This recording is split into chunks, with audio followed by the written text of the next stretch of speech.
આજે બનાવીશું ખૂબ જ ઓછા તેલમાં થેપલા અને પુડલા પણ ભૂલાઈ જાય એવો દૂધીનો ચટણી સાથે નવો નાસ્તો।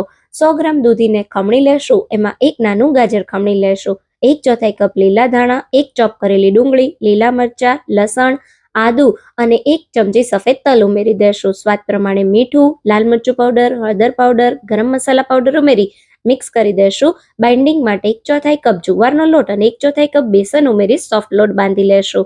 અહીં આપણે લોટ ખૂબ જ ઓછો વાપરવાનો છે। હવે કપડાને ભીનું કરી આ રીતે લોવું તૈયાર કરી નાસ્તાને તૈયાર કરી લેશું। ત્યારબાદ તવા પર થોડું ઘી કે તેલ લગાવી બંને બાજુથી સરસ ડિઝાઇન આવે ત્યાં સુધી નાસ્તાને શેકી લેશું। નાસ્તા સાથે દહીં બનાવવા માટે 1 કપ દહીંને ફેટી લેશું। 1 ટેબલ સ્પૂન તેલ ગરમ કરી એમાં અડદની દાળ, સૂકું લાલ મરચું, લીલું મરચું, મીઠા લીમડાના પાન અને 1 ટેબલ સ્પૂન સંભાર મસાલો ઉમેરી વઘારને દહીંમાં રેડી દેશું। મીઠું અને લીલા ધાણા ઉમેરી તૈયાર થયેલા દહીંને નાસ્તા સાથે સર્વ કરીશું।